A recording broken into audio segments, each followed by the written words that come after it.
looking at Apple. So I've done quite a bit of work on Apple recently. And let's see here. This is your central zone right here. You can see how this swing up to the central part, duplicate that swing takes you to the 2022 high. If you go back to the 2000 and was that 2016 right there, which is really one of the most important moments in tech history, was the what happened here and forward.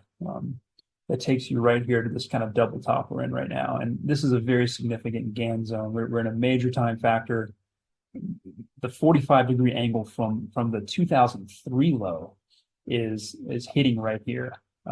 So lots of resistance, lots of warnings. The last time we hit that one by one line was right here, and I showed this chart to everybody. I was like, Apple says that what's coming is going to be deeper than most people think, and that's exactly what happened.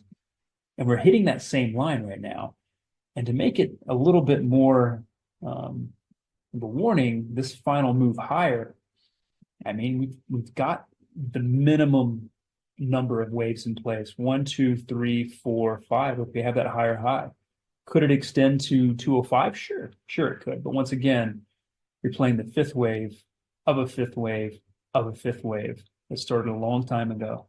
So just keep that in mind from the technical perspective.